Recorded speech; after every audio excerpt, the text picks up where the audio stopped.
Hi guys, my name is Natascha Brandt, but you might know me from my Bite of Light Instagram channel. Today I'm going to show you how to make beautiful food photos with my Nikon and with things laying around your house. So let's start. So today we're going to show recipe photography, some cupcakes I have baked, and then we're going to go through a composition of a still life with food. So for starting, we will need some props. We're going to use some fresh ingredients like fruits and vegetables. Also, you might need some things laying around like just a cup or glass. I have things, vintage props that I have bought in secondhand stores. So this is one of my favorite props. It's a handmade wood chair. And I will use it to set one of the cupcakes and put it in the center of the photo. So this is going to be my focus. So today I'm going to shoot with my Nikon D780 and I'm going to use the lens macro 105 and 2.8. Also, you might need some backgrounds and backdrops. You can use just blackboards or backgrounds, textures, boards that you can find in the streets or flea markets. Now I'm going to start setting up everything for the cupcakes we're going to shoot. So first I select the backgrounds and the backdrop. So in this case I selected this one, which is a rustical brown background, and I choose a black backdrop. So now that the cupcakes are ready, I'm trying to think about the setup I want to have and also the angle that works the best for the food, which the food is the king of the photo. So it's really important to have a focus point, which is the cupcake on the chair. Also, I'm using a little cake stand in the back that's going to create some height. That's why also I style the cupcakes with a little macaron to give some height that will work really good for the eye.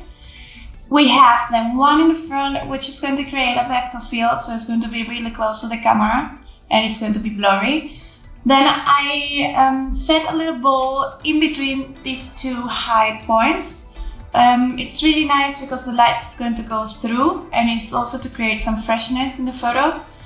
And we have some nice dessert cutlery to fill some gaps and to give some textures, extra texture, the macaron that is broken in the front. So let's see how it looks in the camera.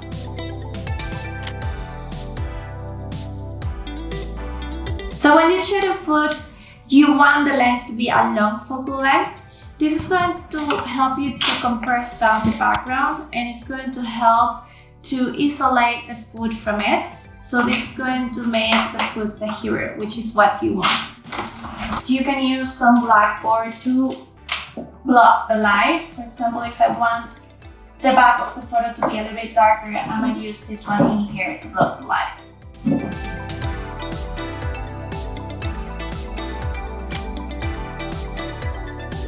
So now I'm going to show you how to make a composition for a still life with food. So I have some elements that are the props that I have chosen. They are secondhand vintage props. So this teapot is going to be the main focus area in the composition. I have created also these three elements. I attach them with a little wood stick. So what I do is I just try to find a balance between the textures and the colors. So for example, I have here some red elements, so I will place them also in the other side of the picture, so then we have some balance.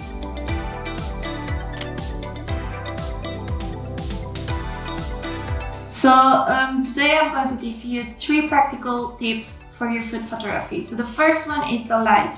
Start with natural light, diffuse it, reflect it, make shadows and try to understand it as it shapes everything. Secondly, you do not need any expensive equipment. Start with the equipment you have at home and just go from there. And then just believe in yourself and in your skills. Keep working at it, be inspired, create and recreate. These were my food photography tips for today, so now it's your turn to create beautiful photos.